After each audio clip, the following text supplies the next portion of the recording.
Hello, everyone. So, I want to talk about something that I've been noticing a lot, and I think you've been noticing it too, and that's dirty, nasty restaurants. I don't know what's going on, but restaurants are really slacking. Not all, but many are slacking on their cleanliness. I'm seeing this more and more with nasty, dirty floors. And let's not talk about the bathrooms. When I go to the bathroom and I see something like this, I'm out. I will not eat there. I hope you don't either. I wouldn't even consider takeout with a nasty bathroom like this. And I can only imagine how it smells. And you know what they say, if the bathrooms look this bad, you can only imagine how the kitchens look. That's a nasty kitchen. It looks like it hasn't been cleaned in a very long time. And I'm pretty sure you can smell the old grease coming from that grill. Even this, bad. I can only imagine. Especially if you're at one of those restaurants where it's visible, the kitchen is visible, so you can sit down at your table and actually see part of the kitchen, if not all bad. I'm getting up, I'm walking out. However, the purpose of this video is to talk about a profitable income stream. So I do see dollar signs. And this is what we're going to go over today: how to start a restaurant commercial cleaning business. There's money here. I would eat there, but once someone comes to clean, I would eat there. But we need cleaners. And I'm going to show you how to start that business and write a mini business plan to get started. So stay tuned. This video might be a little long, but I promise you I get straight to the point and you'll get all the information you need if you're seriously interested in starting this. Hi, my name is Dreya with Platinum Black Services.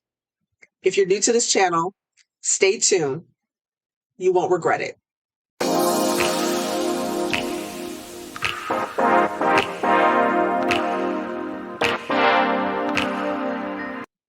So why? Why start this type of business, a restaurant commercial cleaning business? As we saw those photos, restaurants are starting to kind of get out of hand, but the benefit to you as far as a potential business owner is this business, there are low startup costs. Okay. It can range somewhere between $2,000 to $6,000. Usually a person can pull those funds from savings or maybe a tax return or even maybe a small loan. It doesn't even have to be a business loan. It can just be like a small signature loan or even a credit card. And you can easily purchase, cleaning supplies, small equipment to get started. And it's easy to recoup those costs back at least, somewhere between 3 to 6 months on average. And that depends, of course, on your strategy and your hustle. You got to get out there and hustle to make that money back. Also, it has low overhead expenses.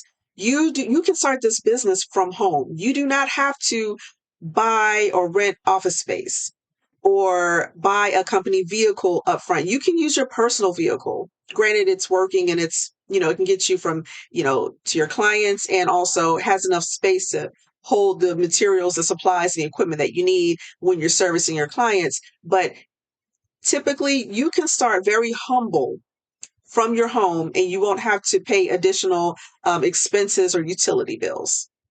Another great thing about starting this type of business is that it is scalable and there are expansion opportunities. So sky's the limit. You can grow and expand in any kind of ways you want. You can grow by adding new clients, offering additional services. So you don't have to just only provide commercial cleaning services to restaurants. You can offer them to schools, in churches, in other commercial, professional buildings, hospitals, things of that nature. You will hire more and train more employees, of course, obviously, because if you're growing and expanding, your team has to also grow and expand as well. And you can extend your geographical reach in new markets and locations. So you can start being more regional or even national, depending on your business plan and how well things are going, and if it works, if it makes financial sense. Another great thing is flexible scheduling. So cleaning businesses can operate 24 hours a day. However, you are still in control of the hours and time that you want to operate. Plus, you have the ability to choose the type of work you want to do. and the clients you want to work with. So it's totally up to you. It's your choice when it comes to scheduling your time, and you'll have that opportunity to create that work-life balance if that is your goal. All right, so let's take a look at the commercial cleaning industry as a whole and how it's expected to grow in 2024 and in the future. So per IBIS World, which is a popular research firm, well known, the cleaning services market in the U.S. represented $90.2 billion in 2023, and it is expected to grow to $123.4 billion in 2028. Now, just taking a quick look at that graph at the bottom, that circle, commercial service cleaning represents the largest share. You see that 72%, and that is $64.9 billion. Next, we see residential interior cleaning services, which represents 10% or $9.0 billion. We also see that damage restoration and cleaning service represents at 8% at $7.2 billion. And other cleaning services represents another 10% or $9.0 billion. Also, we want to take a look at expected growth rate for the restaurant industry as well, because of course, in order to have a long lasting, sustaining commercial cleaning business, we also have to have a restaurant industry that's also growing. So, according to the National Restaurant Association, or the NRA, they forecast that restaurant sales will exceed $1.1 trillion in 2024, which is a new milestone for this industry. And you can see the graph at the top with the green bars, and the dark green one, of course, represents 2024. According to Yelp, restaurant openings increased by 6% from May of 2023 to April of 2024 compared to the previous year. And there are 749,000 restaurants in the U.S. as of 2023, according to, of course, the National Restaurant Association. 138,560 single location full service restaurants as of December 2023, according to IBIS World. There are 10,608 new restaurants opened in 2023, which is 5.7% more than in 2022, according to 2023 Restaurant Trend Report, and 132,687, which are the number of chain restaurants as of 2022, according to IBIS World. And studies by OPSIS on behalf of P&G or Procter & Gamble professionals show that 92% of customers are influenced by the cleanliness of a restaurant. Additionally, 4 out of 5 or 82% say they would lose their appetite when they see grease or dirt at a restaurant. I'm with them. 73% report that a smelly restroom is worse than receiving the wrong food order.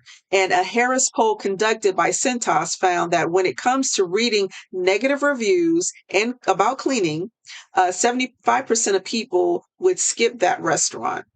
Restaurants are the most negatively affected business by negative reviews about cleanliness, even above hotels and doctor offices.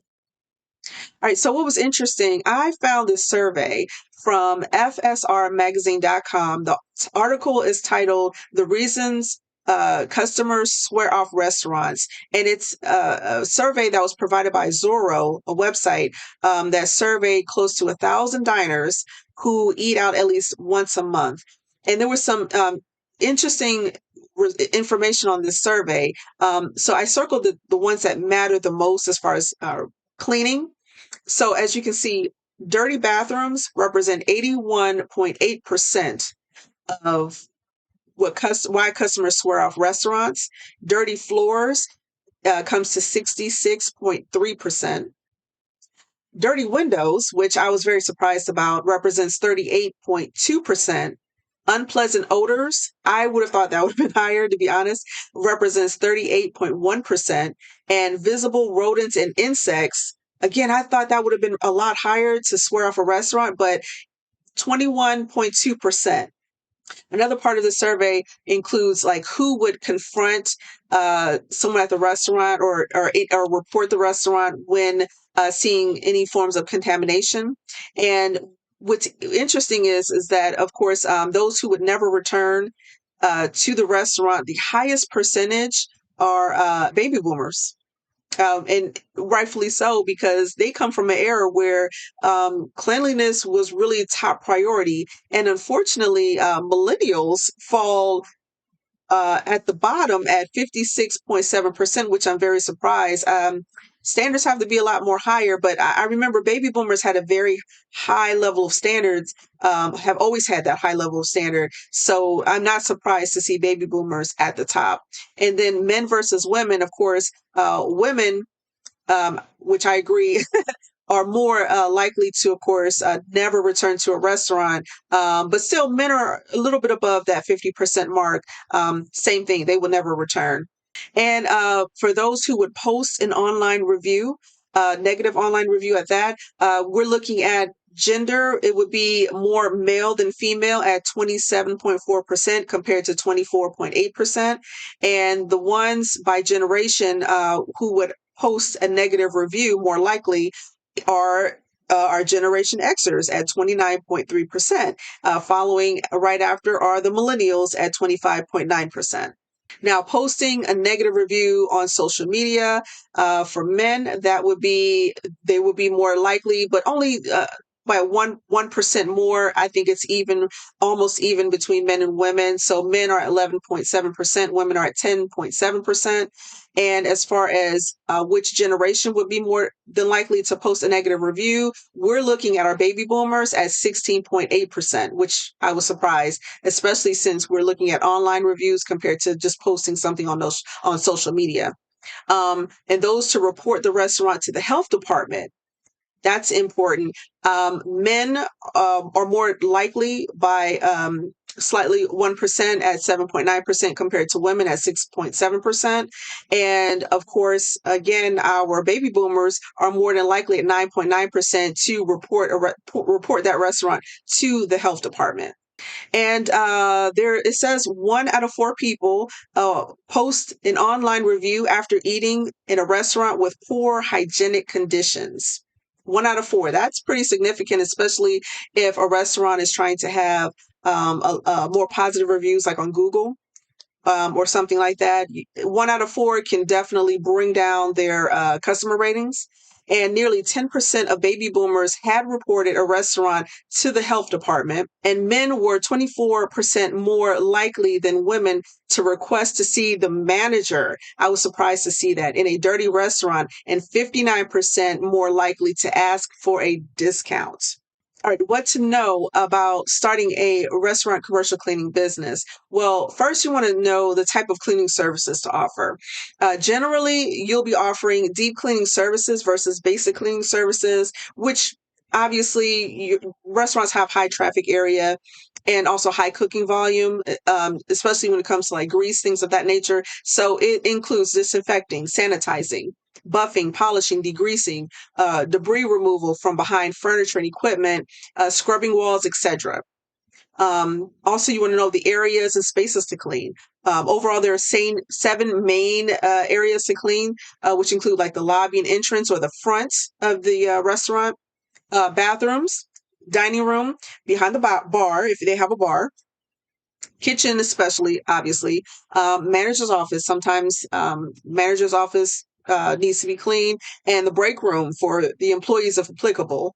And it also includes windows, walls, and ceilings. All right, how much to charge? So mostly you're going to create a professional cleaning contract, which allows you to list the appropriate terms and services and payment method or payment options and fees.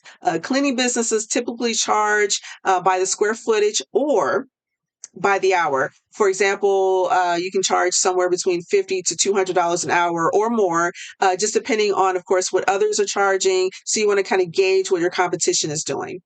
and the frequency of cleaning services. So that really depends on the client's need, which includes like the volume of cooking operations, if they're having high volume of cooking versus lower volume throughout the week or the month, and their inspection requirements, because of course someone might have called the health department, or maybe there's a restaurant that needs to open up and there are inspections requirements that need to be met, and therefore they'll call a restaurant commercial cleaning business to come in and help them prepare to pass inspection. It can range from monthly, quarterly, or semi-annually, but the goal is you just want to constantly follow up with your clients to help maintain a good revenue cycle.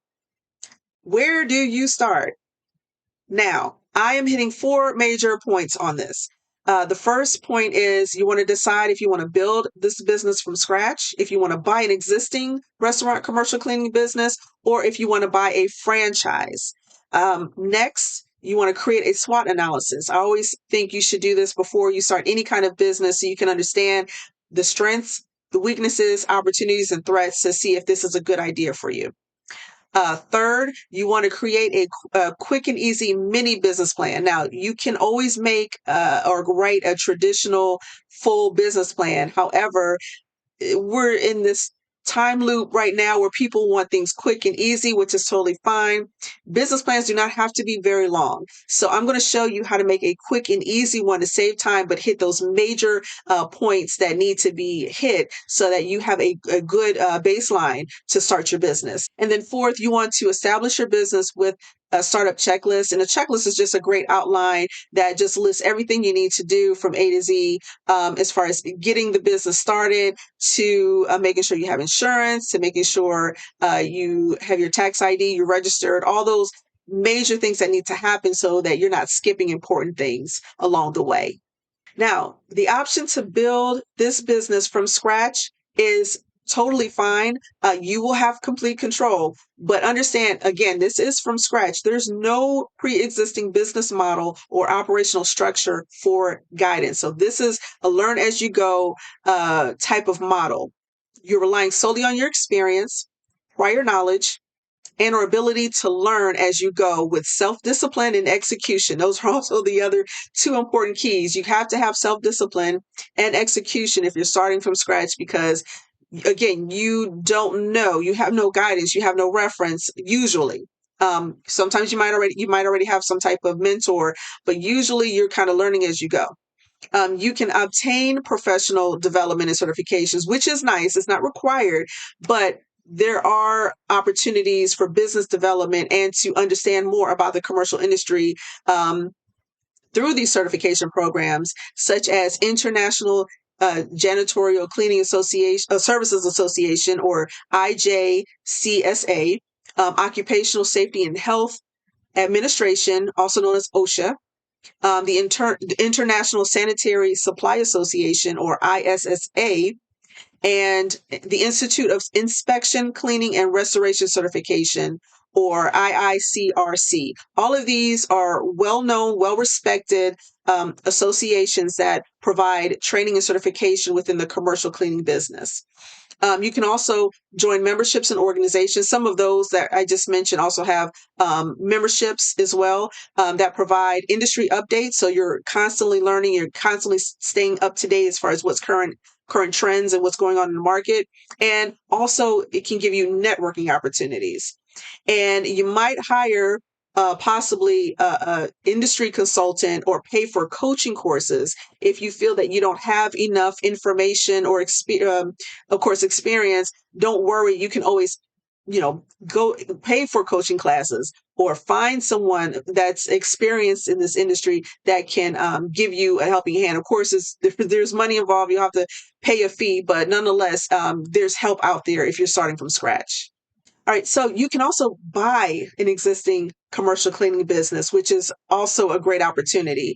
So you will eventually own and have complete control over the business after everything has been transitioned over from the purchase from the prior owner to you.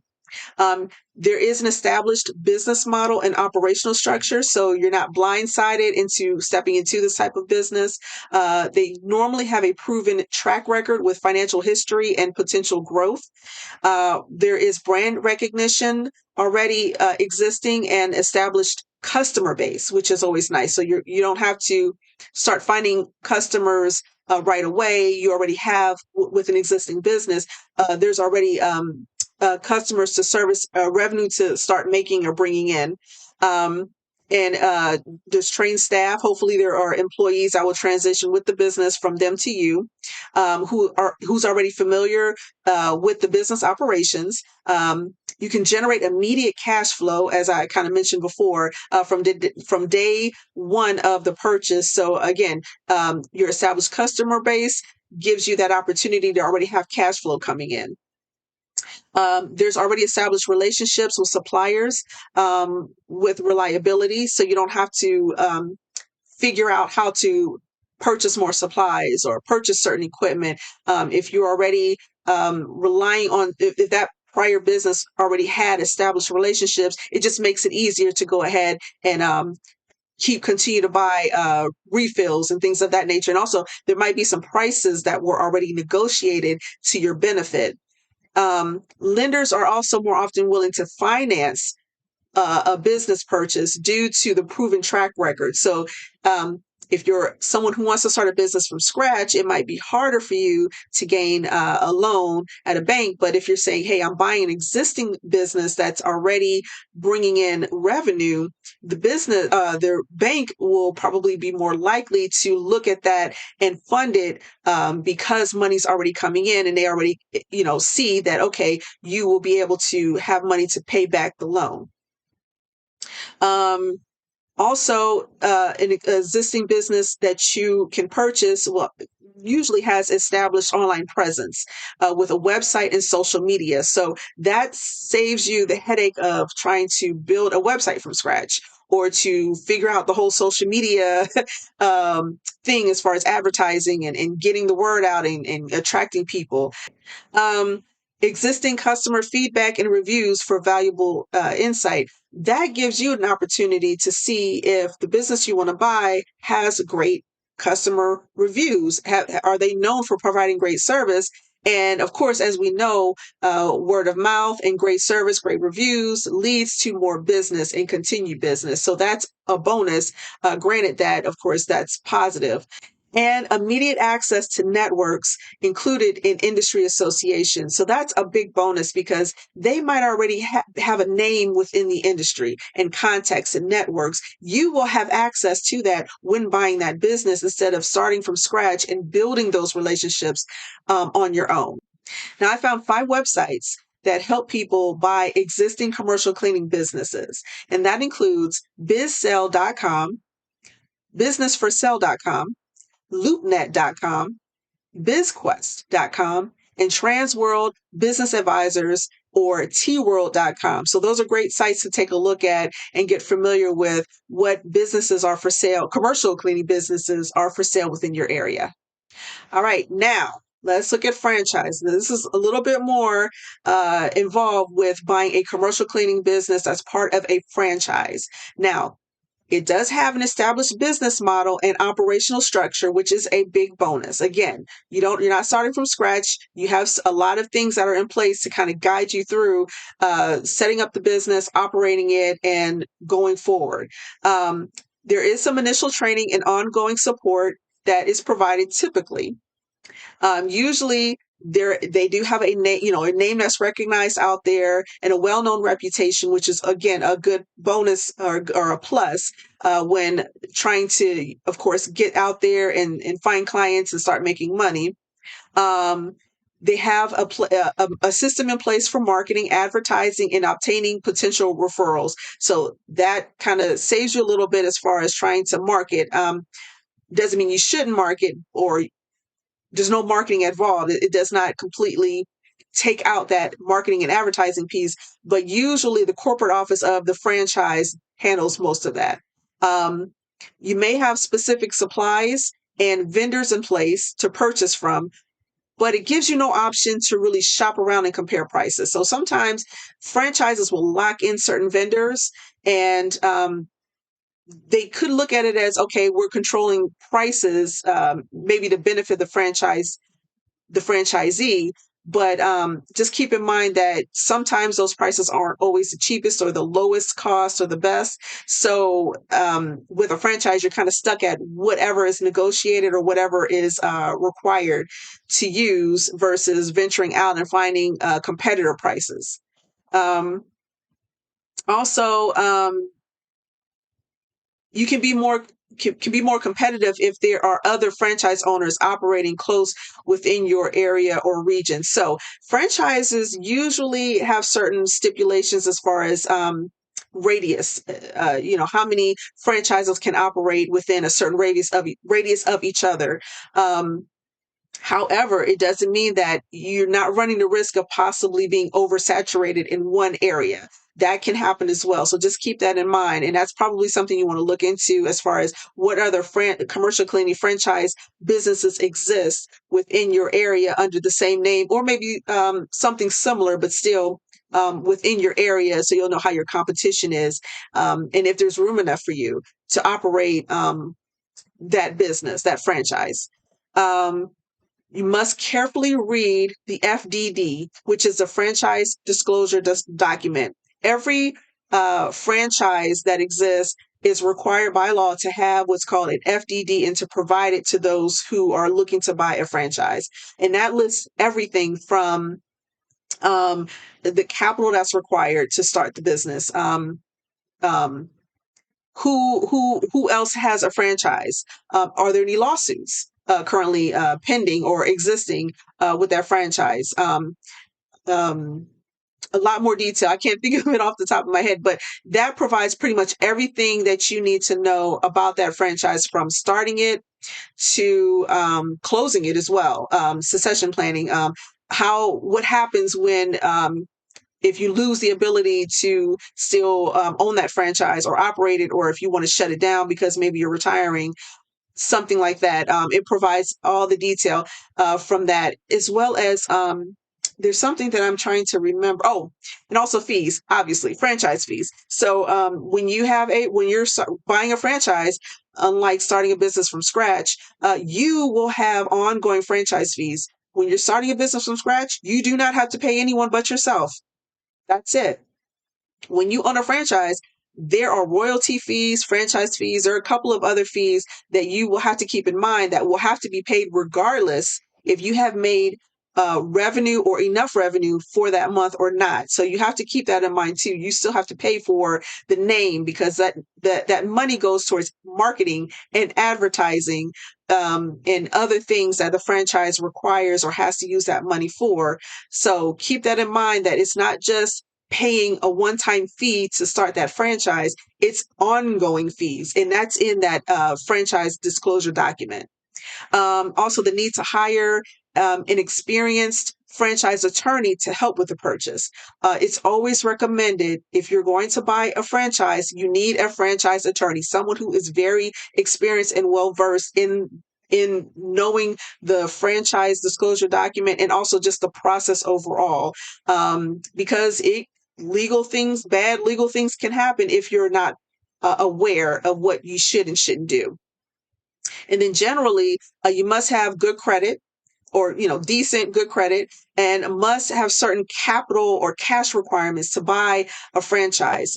Franchises, they want to make sure you have the money to be able to buy the necessary building or equipment, or things like that, to have the business started up properly and to function and operate. You can't halfway do it. You have to have everything that's needed in order to be established, and again, to meet their requirements. That's again part of the franchise disclosure document. There are a lot of requirements you have to meet, and having enough cash or capital is one of those things, in order to make sure you are running that business correctly and efficiently. All right, now according to topfranchise.com, here are the top U.S. commercial cleaning franchises that exist. There are more, but here are the top 10. And some of them may not only provide commercial cleaning services for restaurants, but it can be part of their list of services they offer. So we're looking at Jan Pro, Anago Cleaning Systems, Stratus Building Solutions, 360 Clean, Bonus Building Care, Millie Care Floor and Textile Care, Puro Clean, Lapels Dry Cleaning, Office Pride Commercial Cleaning Services, and Building Stars. Now, whether you're starting the business from scratch independently, as an independent owner, or buying a franchise, there are still things that whichever route you go, you'll need to do regardless. So you'll still need to form a business entity such as an LLC or a corporation. You'll have to register your business and go through all the formalities of setting that up properly. You'll still need funding and available credit for future purchasing needs. You'll need a professional team, regardless, such as an attorney, CPA, or certified public accountant, or insurance agent. You'll definitely have to have your commercial insurance. And, maybe not in the beginning. If you're starting, especially if you're starting off on your own, you might not need to hire employees. It might just be you only. But as you're expected to expand and scale the business, you will need to learn how to hire, train, and manage employees.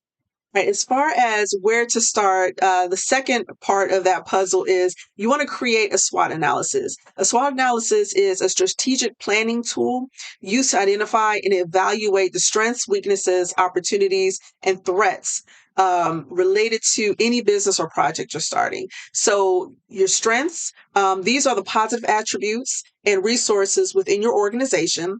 So, for example, you can include a strong brand reputation or skilled workforce are some of your strengths for the business. Weaknesses. These are the areas where your organization may be lacking or facing challenges. So, example of a weakness could include limited resources or lack of expertise.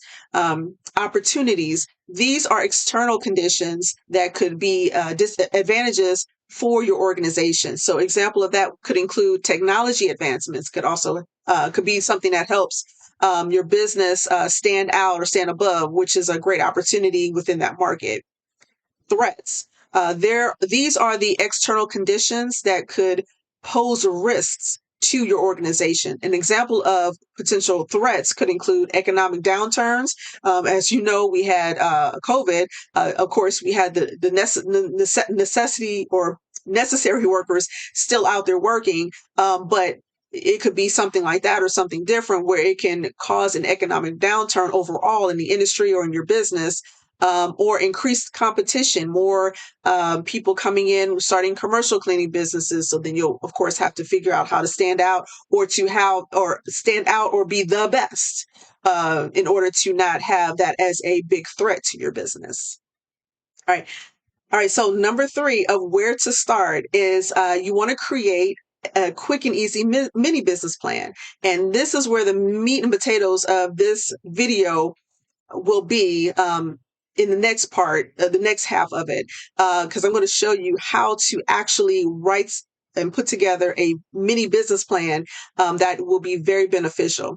So a mini business plan, if you're not aware, is a condensed version of a traditional business plan.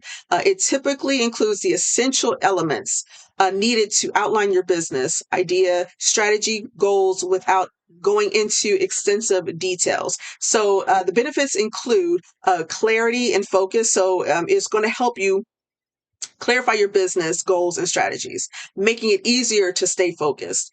Time efficient. It saves time compared to creating a full length business plan, allowing you to quickly outline your ideas and get started.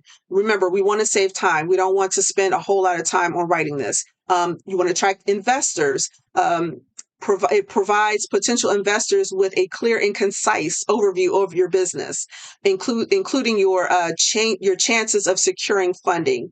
That's if you're going that route. Again, as I mentioned before, starting a restaurant commercial cleaning business, low costs, low startup costs. And then of course lower overhead. However, If you cannot come up with all of the money and you still need investors, maybe you want to borrow funds from a family member or a friend or maybe even the bank, having a mini business plan that's straight to the point will help. It also provides a roadmap for growth. So it acts as a roadmap for your business, guiding your decisions and helping you stay on track as your business grows. And then flexibility. It's easier to update and adapt as your business evolves, ensuring that your plans remain relevant. A mini plan can be changed however many times as you need it to be, and it can also grow into a full length business plan when necessary. But just having a mini business plan in general is a great start to get you on your way and to provide that roadmap for success. And the fourth and last part of where to start is you want to use the startup checklist when establishing your business. So it is a comprehensive list of tasks and steps that need to be completed from when starting a new business. It serves as a roadmap, another roadmap to guide entrepreneurs through the process of launching their business and ensuring that no critical steps are overlooked. So the following benefits of having this startup checklist include: you'll be more organized, more efficient. You'll have clarity. You'll have a risk management tool because, again, you're forming this legal entity, and if it's not done right, there are a lot of risks involved.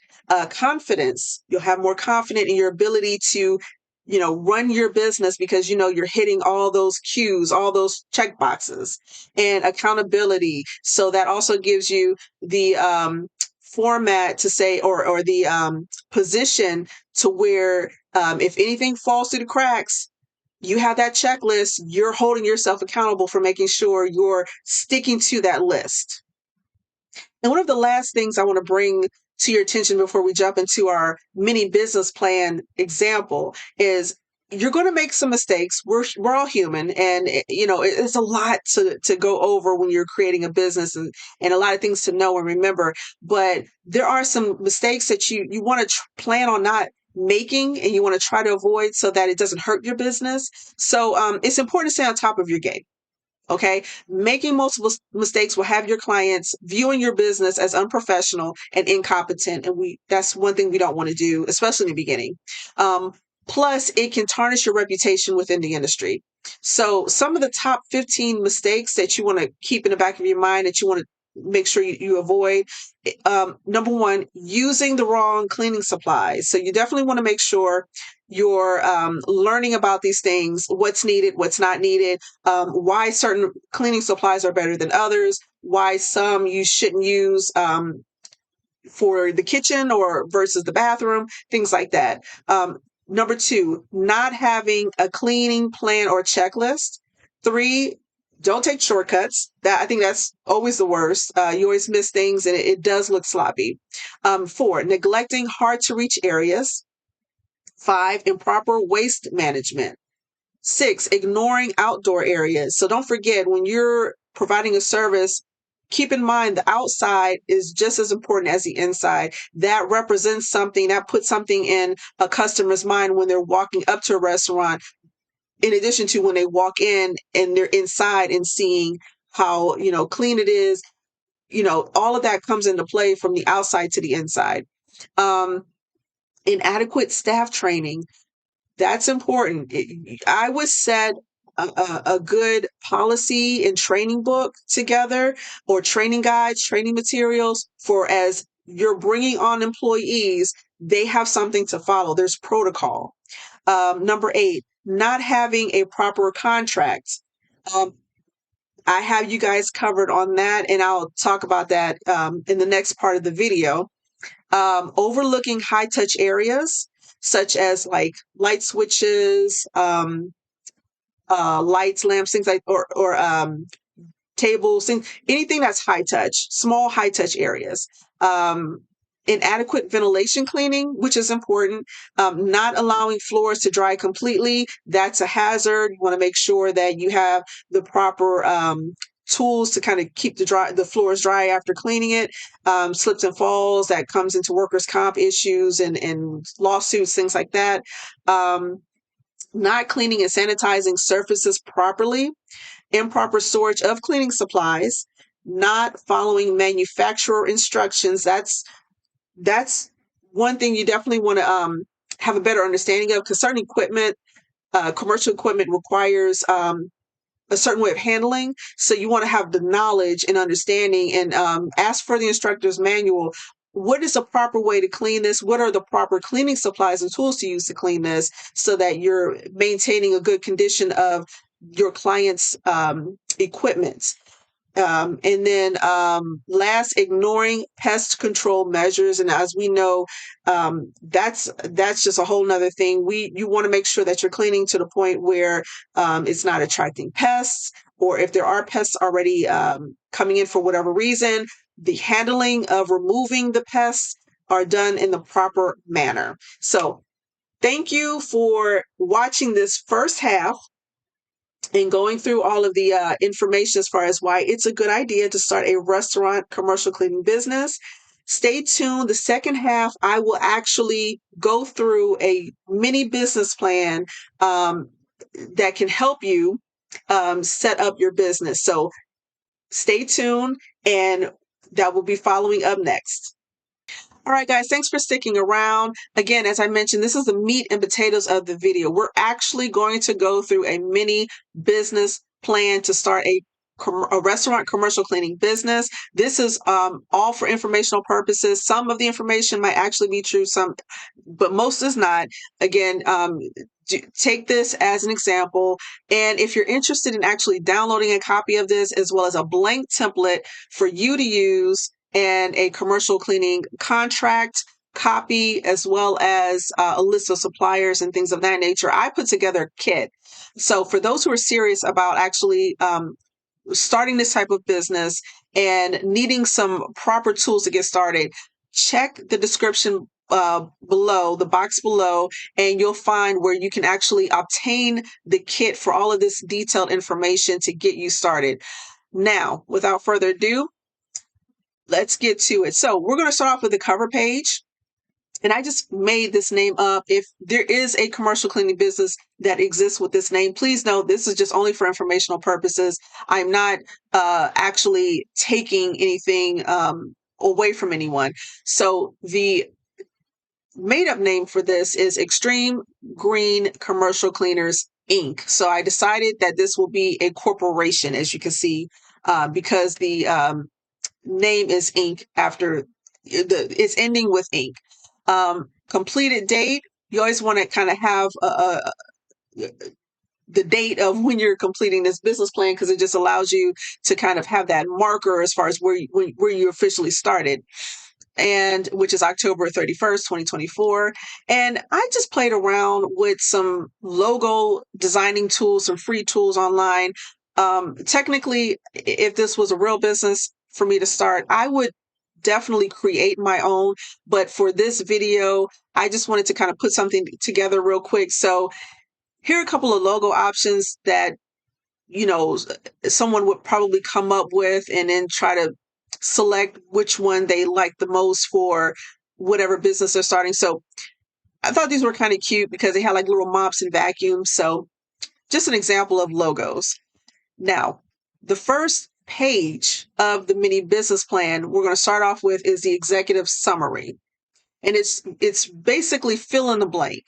That's what would help make this mini business plan go smoothly and quickly. Is you'll have questions that are asked, and you just answer them as they go along. So number one, my company name will be, and as I mentioned before, it's Extreme Green Commercial Cleaners Inc. My company will be located. I just made up some random place in Atlanta, Georgia. No, I do not live in Atlanta, Georgia, but I just kind of use that as an example. And of course, if you've ever been to Atlanta, every other street is named Peachtree. So I just used 5555 Peachtree Boulevard. And my business, number three, my business purpose is to provide comprehensive commercial cleaning services for local and regional restaurants of all sizes to ensure the highest standards of hygiene and safety to our clients. So that is the purpose, the main purpose. It needs to be broad. I'll say that. If you're more specific, it kind of limits the ability for your business to scale and grow. So if you leave it kind of like a broad type of, like I said, comprehensive commercial cleaning services, instead of just saying only, only this, only that, it kind of limits your business from growing. So your business purpose should, be specific, but still also be broad. Number 4, I plan to organize my business as, like I said, it's Inc.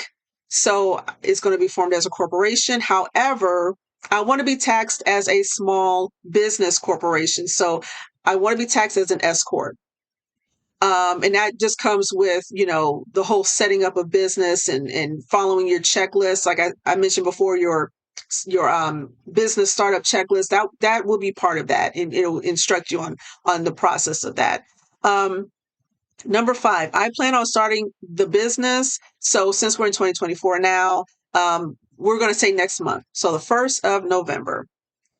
The business is dedicated to, and you want to write a brief description of the nature of the business or a short mission statement. So our mission is to deliver comprehensive cleaning services that uphold the highest standards of hygiene and safety in restaurants. We are dedicated to creating spotless and sanitary dining environments, ensuring compliance with health regulations, and enhancing the overall dining experience. Our focus on our focus on quality, professionalism, and customer service ensures that we exceed expectations every time. So that's a nice, quick little mission statement that I came up with as an example. So your mission definitely is just what standards do you want to offer? What do you want to be known for? What is your purpose for existing, for this business to exist, and what are the goals for this business? Number 7, industry knowledge,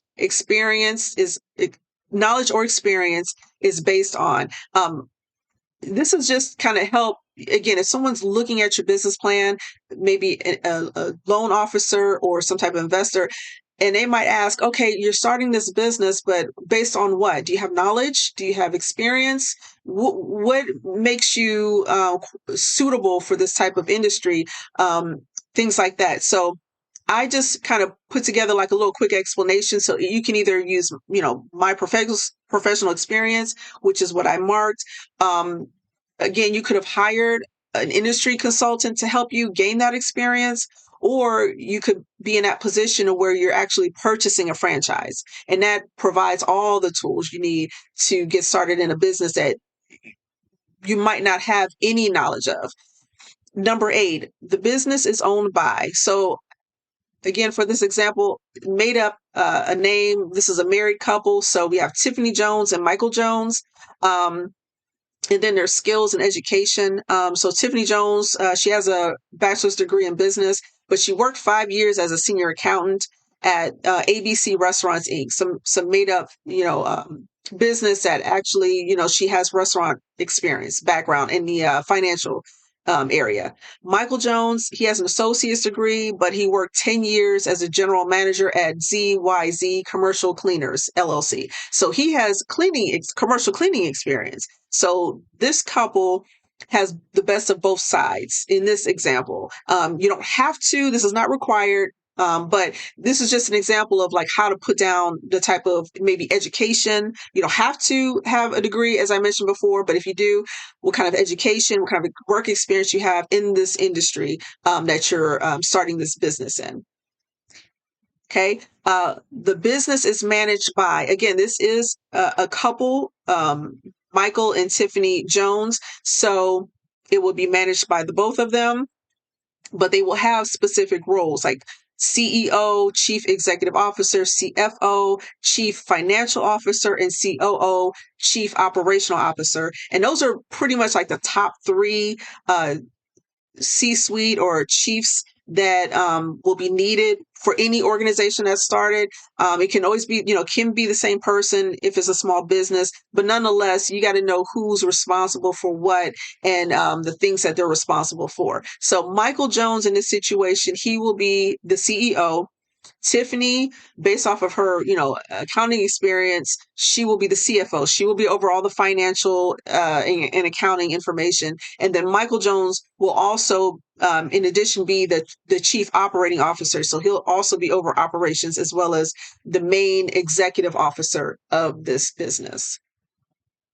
All right, next piece of the mini business plan are the products and services. So this is a quick overview of the products and or services they're offering. Obviously, this is going to be a service, commercial cleaning service. So number 10, the products or services I sell are. So I answered, we offer a variety of restaurant cleaning services to ensure a clean and hygienic environment, which include the following areas and spaces: lobby and entrance, bathrooms, dining room, behind the bar, kitchen, manager's office, and break room, if applicable, including windows, walls, and ceilings. The features and benefits of what I'm selling. So the features would include comprehensive cleaning services, flexible scheduling, green cleaning options, which is quite popular nowadays, especially if you're dealing with food and the safety of handling of food around toxic chemicals. Green cleaning are safer versions of cleaning, and it does not affect the food handling. Emergency cleaning services. Maybe a restaurant might have had a fire, so there's an emergency to come out and clean. Detailed reporting. You always want to have some reporting to give your clients as far as what you clean, how it's clean, what things you might have found that came up during the cleaning. You always want to report back to your client to keep that open communication with them and to give them updates. Regular inspections, specialized cleaning for high traffic areas. Odor neutralization, that's really big as far as like restrooms and kitchens. A lot of odors come, those are the two big areas where not so pleasant odors come from. Seasonal deep cleaning and waste management. So those are our features. Our benefits include enhanced hygiene and safety, improved customer experience, compliance with health regulations, employee health and safety, pest prevention, energy efficiency, and peace of mind. Number 12, my products or services differ from our competition. So you'll have to do a little bit of research as far as like, and it could just be as much as a Google search, what competition might be within that industry. We are different because we specialize in grease and oil management. That's really big for restaurants because they have these big grease, equipment where they have like these big grease tubs and lots of cooking is used. That equipment is used for lots of cooking and things like that. To help prevent fires and potential accidents, because those are prone to fires, and grease fires are the worst. Use eco-friendly solutions that are safe for food preparation areas. Offer health inspection preparedness services if someone has a health inspection that they need to pass. And odor neutralization services again. 13, what makes my product or service unique and desirable? Because I think it's just kind of a redundancy as far as like what's offered. I just said same as number 12. So I didn't go through the same list. 14, customers will buy from me because. So you got to really think about what a customer needs and wants and why they would buy from you. What would make you so attractive and appealing? Customers will buy from us because we will make them our first priority during and after their regular cleaning services. So, number one, we're going to provide top-notch, excellent customer service. We're making them our priority. Next, we will perform cleanliness and safety check-in calls monthly to ensure they are still satisfied with their last service and to offer any basic cleaning services for high traffic areas in between visits if needed. So the goal is to stay relevant. We're going to stay in contact with our clients. We're going to check in with them, and we're always going to follow up to see if they need any other services, just to kind of keep them, clean consistently, up to date on their cleaning and or appearance and things like that. And then, of course, in between visits, so if let's say you're providing a regular monthly service, they might need some smaller basic services in between those monthly cleanings or maybe even quarterly cleanings. And that's a great way to also keep revenue coming in.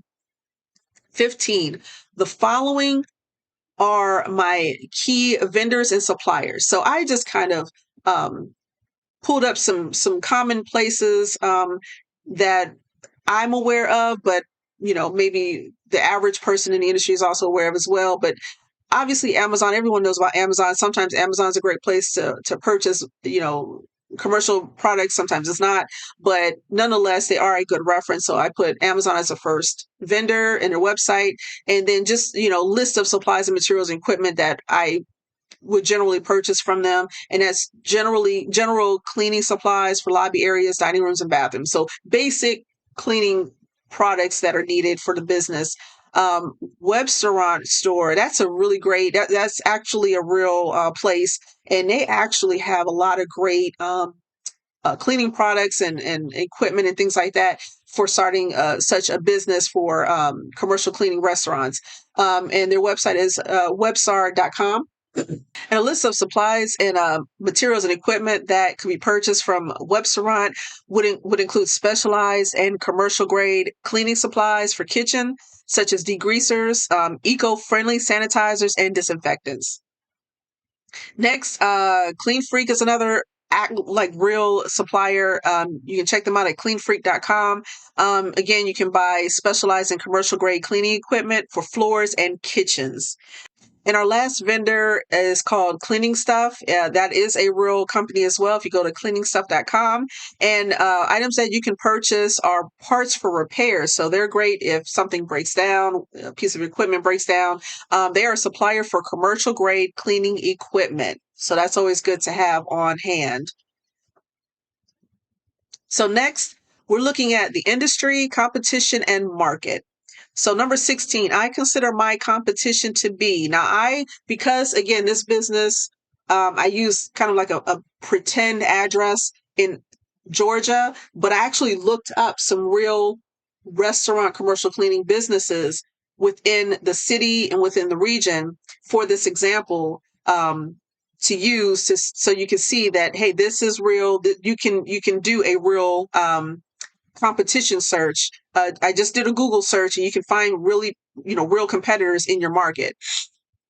So for example, top 5 competitors in Duluth, Georgia, which would be kind of like my close city or local area, are S&B Cleaning Service, a Level 7 Commercial Cleaning, the Grease Busters, High Tech Commercial Cleaning, and Safety Clean Systems. Again, they have no affiliation with this video whatsoever, but these are real companies. 17, how I will measure against the competition. We will obtain commercial cleaning certificates from, and I named those top 4 organizations that were named in the earlier video that offer commercial cleaning certifications to increase our knowledge within the cleaning industry and credibility with existing potential clients. We will also ensure that our employees are highly trained and up to date with standards and trends, offer customized services to fit the needs of each client, and perform cleanliness and safety check-in calls monthly. So that's how, if I was starting this business, these are some of the tactics I would use to stay ahead or to measure up against the competition. My regional competitors, again, I did a Google search to see not just within the city that I would start my commercial cleaning business, but the actual city, venture further out, what other competitors would I be up against? So top competitors in Atlanta would be Pristine Cleaning Services of Georgia, LLC, Hoods of Atlanta, True Shine Services, Atlanta Hood Cleaning Pros, and Integrity Janitorial Cleaning Services, Inc. So again, these are more competitors, but they're further out from where I would operate from. I'll just say that. So we got local, now we have regional. And now, number 19, we're looking at national. So on the bigger scale, who would my competitors be?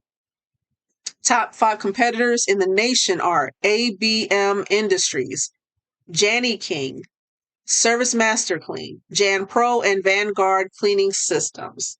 So you want to keep in mind who your competitors are, where they're located, what types of services they offer. Hopefully, you might be able to also get more detailed information as far as like a list of services they offer and then the pricing. If there's a way to kind of somewhat get that information, you would have to definitely do some more digging, some more research, maybe um, do some phone calls as if you were a restaurant, looking for certain services or something like that, just so that you can keep in mind that you're pricing yourself fairly, or you're not pricing yourself out of the competition.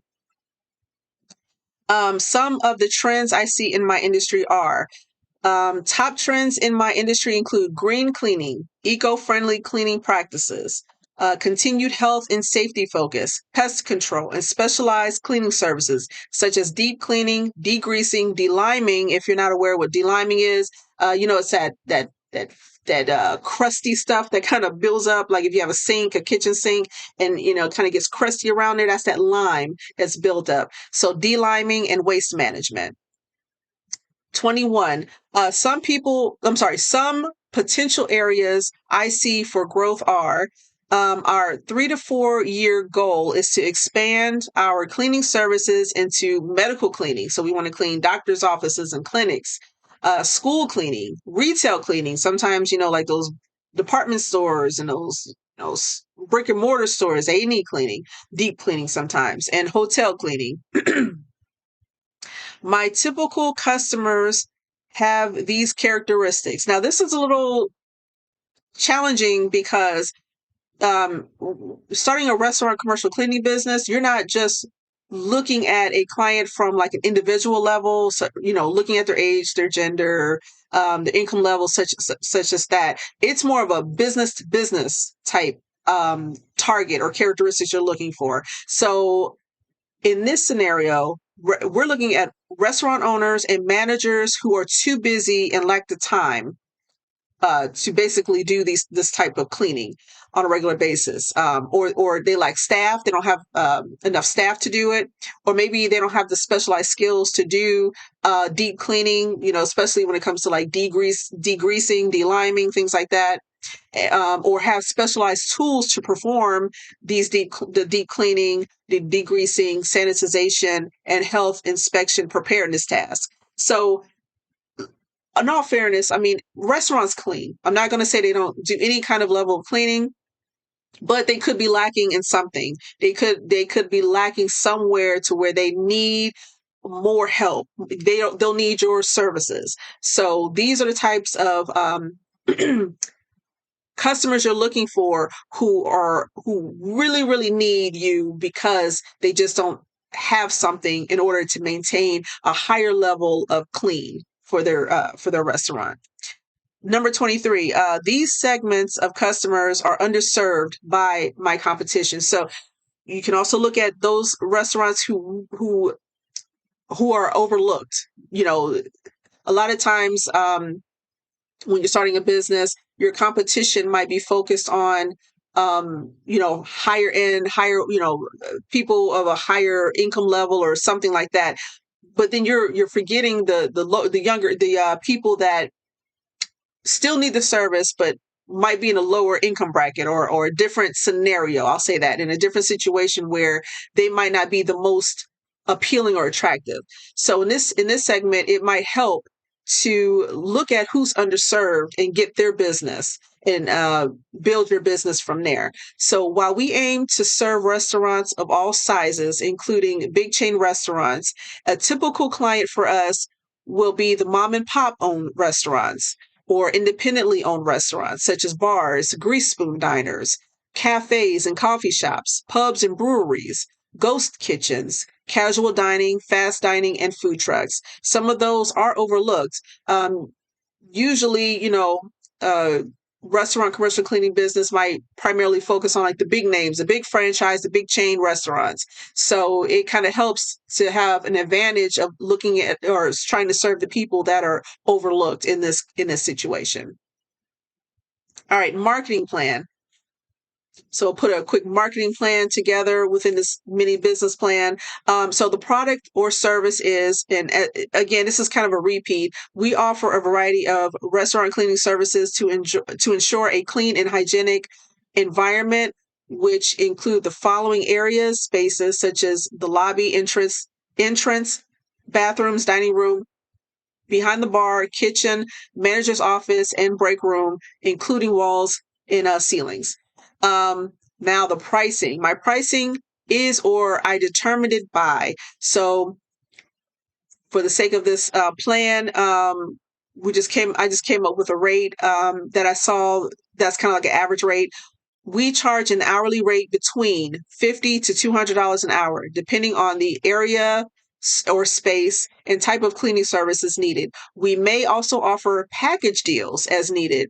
Our service contracts will be comprehensive and customizable to fit the need of any client. So it's not like one flat rate set in stone. There's a lot of flexibility to kind of put together packages or to price out certain services. Maybe more services are needed than others, and we can always price accordingly. All right, number 26, the places I will sell my product or service are. We will sell and promote our restaurant cleaning services through our business website. So we're planning on having a business website and social media platforms and online ads.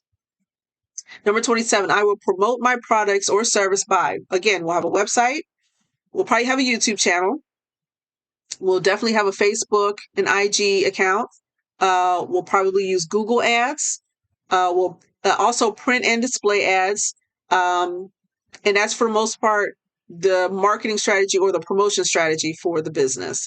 Number 28, my competitive advantage is we will obtain commercial cleaning certifications, as mentioned before, to increase our knowledge within the cleaning industry. As you can see, some of these things, which really also helpful about a mini business plan is there might be some questions asked that would make sense to kind of repeat, and that's totally fine. You just copy and paste if it makes sense to repeat that same information. So, and this was mentioned before as far as the advantage. So I won't read that again, but it's just kind of like similar as what was on a prior page. Number 29, I will get feedback from my customers by performing cleanliness and safety check-in calls monthly.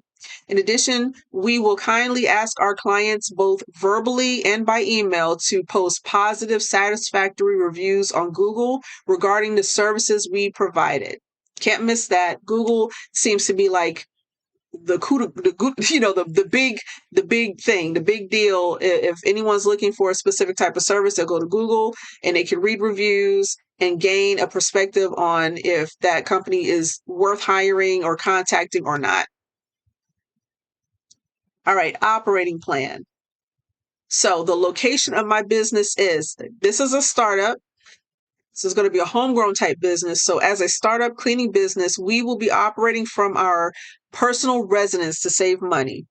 However, we have purchased a mailbox address that will be used as our business address and shared with customers, vendors, and suppliers. So that this right here, again, as I mentioned in the first part of the video, this business, low startup costs, low overhead expenses. So you don't have to go out and rent an office space or buy a building.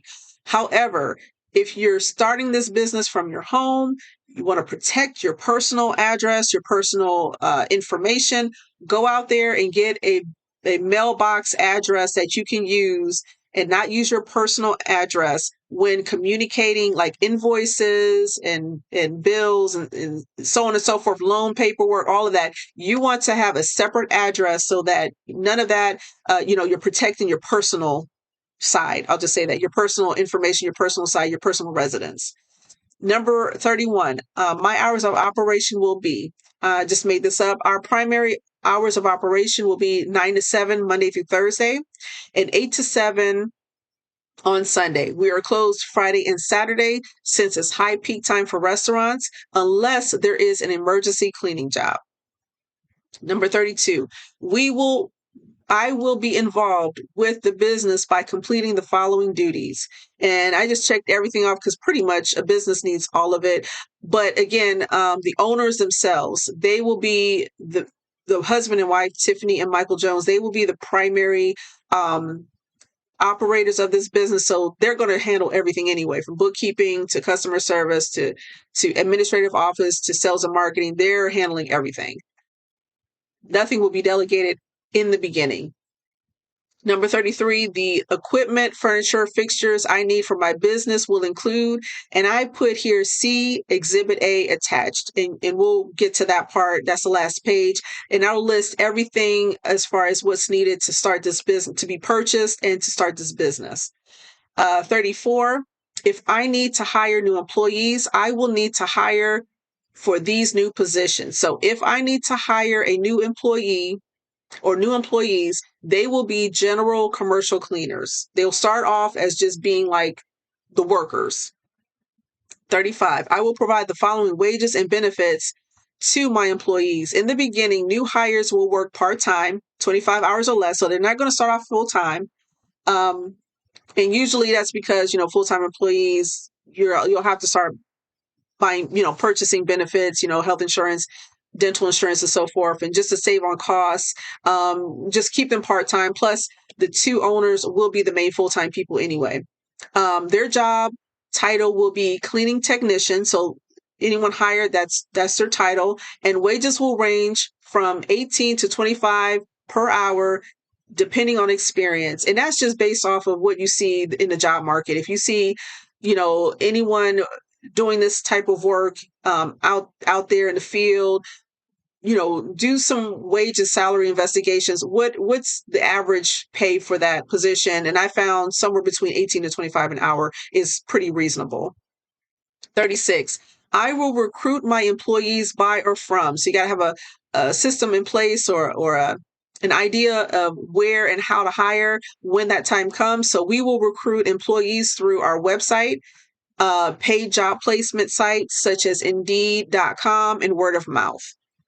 37. Now, this is new, and I thought this was an important aspect because cybersecurity is really big. A lot of people are being hacked out there, and even small businesses have to protect their data, their privacy, their information. So, number 7, my cybersecurity, information management, and record retention plans are we will start off by using our personal computers, which is pretty common, which has high security antivirus protection. So we'll have the right software in place to provide that internet security, protecting our information, our records, our database, as best as possible. For record retention, we will back up our computer files with a paid cloud-based software provider. So just in case something was to happen, we have backup. We will back up our computers regularly, and we are using a cloud-based system to save and store our data in case we need to find it again, due to a hack or some type of malware that might be installed on our computer by accident. All right, management and ownership. The owners of our company are, again, as we mentioned, Michael and Tiffany Jones, our husband and wife.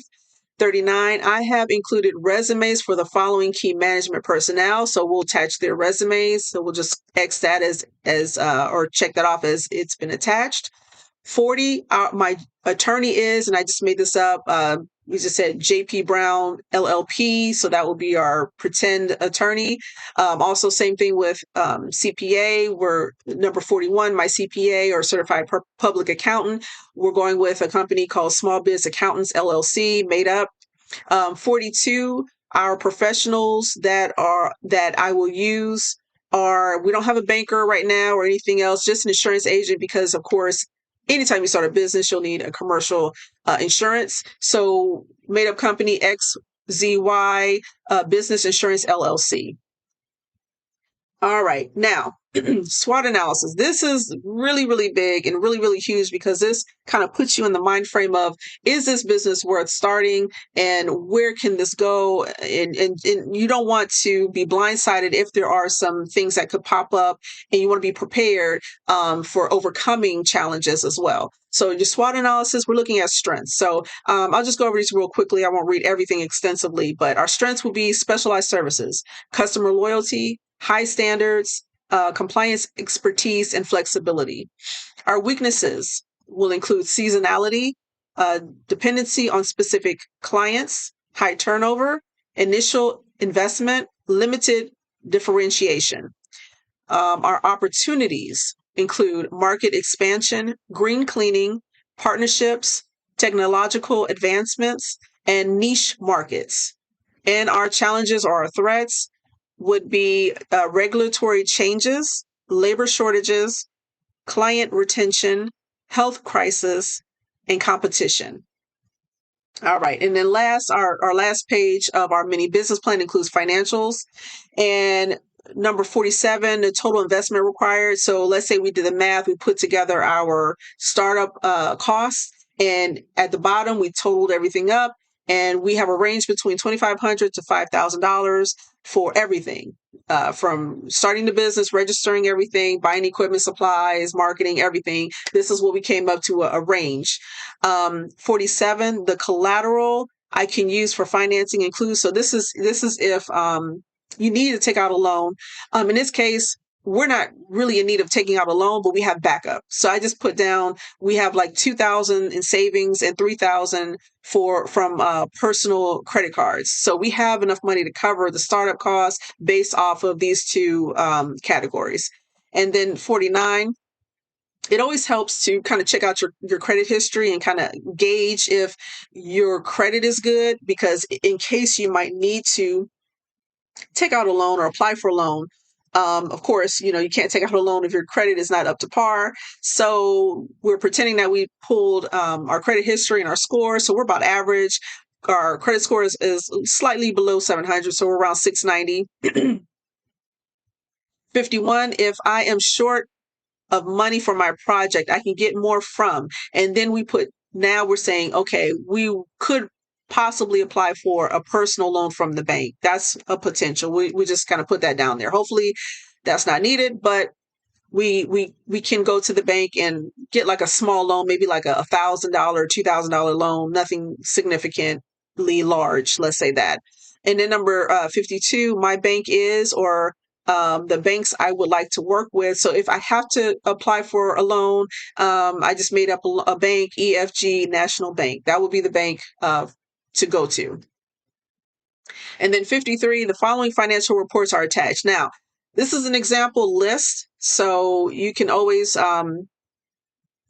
get with an accountant or a CPA, or of course, Google and look up how to put this together. I mean, you can go different routes for this. You don't necessarily have to pay someone, but get familiar with these types of reports that are needed, because these are the types of reports that you'll need in the beginning of starting your business, but also maintaining your business. So initially, of course, you want your startup cost worksheet. You'll need to understand how much it will cost to even start this business in the beginning.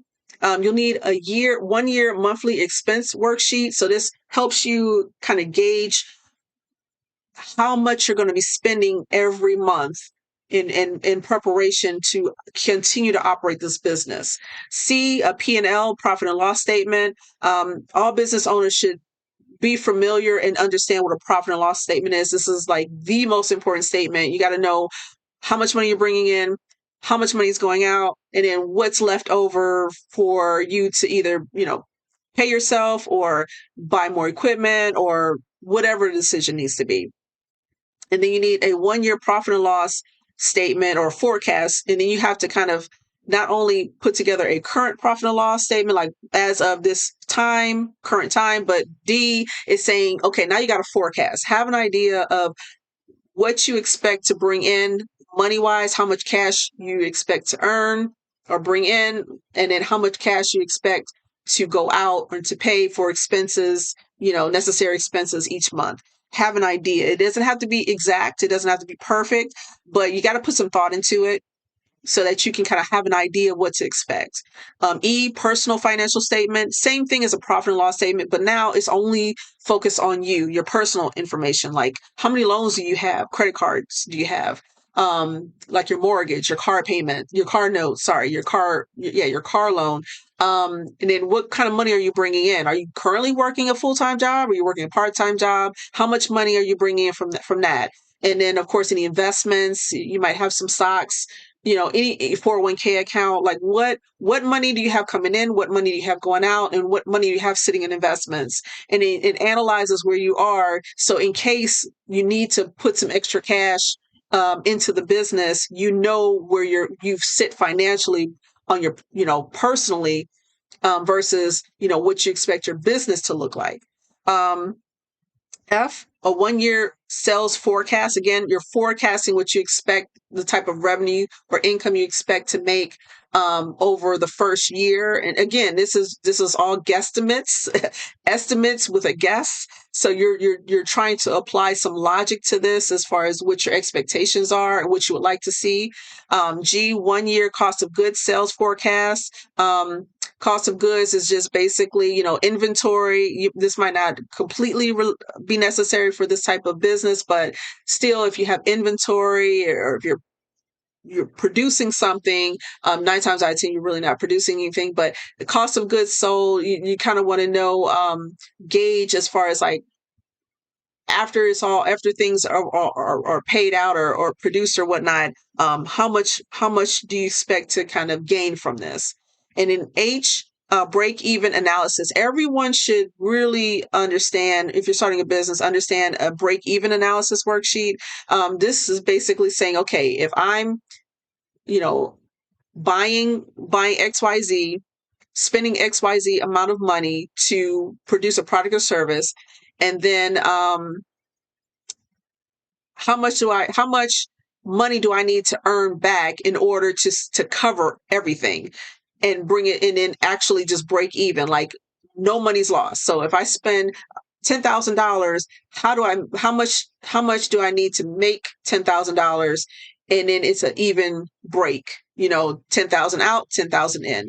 That's pretty much what a break even analysis kind of represents in a kind of like a short explanation. Balance sheet again, that's your snapshot of where your business is. Where's your cash position at as of a certain point in time. What are your loans? Your loan balances are looking at that point in time, and anything else as far as other liabilities or assets, things like that. Even owner's equity. What is, if I was to pull a balance sheet today, what does this look like at this moment? And you have to understand how that all comes together as far as um, all your resources that you're putting together. So that will take some time to learn. It's not the easiest thing to learn, but definitely put some time into understanding what a balance sheet is. And in cash flow statement, same thing, cash flow, money coming in, money coming out. What does that look like on a cash flow statement to know what your position is as far as how you're sitting, as far as money, financially stable? Are you looking financially stable? Do you have enough money to cover all your expenses? Things like that. K, your 1 year cash flow projection. Again, it's your cash flow statement, but now we're projecting. We're looking at, okay, today we have money coming in and out, but what would that look like over the course of the year? What expectations do we have? So that's also something to look out and have a good idea to gauge as far as how your money is flowing in and out of your business. L, 1 year employee payroll projection. So once you start hiring employees, it's always good to kind of have a budget and then project what you'll be spending out, because that's a cost.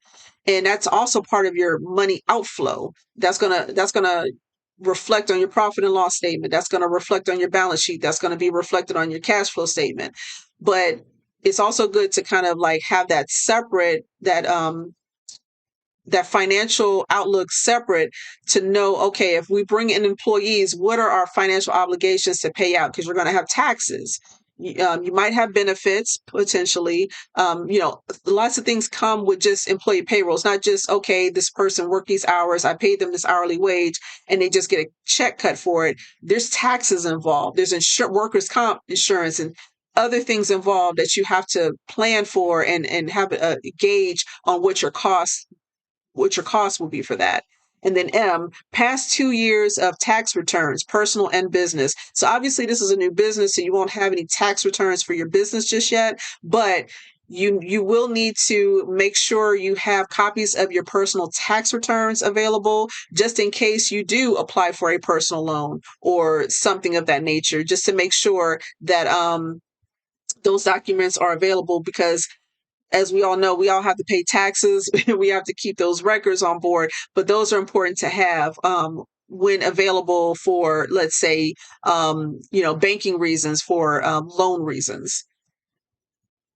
All right. And then this exhibit A, I put this together. I put a lot of work into this, but this this is a detailed list of potential items and common items needed to start your restaurant commercial cleaning business. And then I just added some links so you can kind of see what these items are, and prices and things like that. And if you're, of course, you're going to purchase them, they're all on Amazon. So these are Amazon links, these are affiliate links. So that's a disclaimer.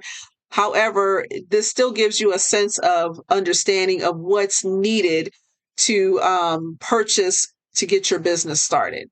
All right. And that's just one page right there.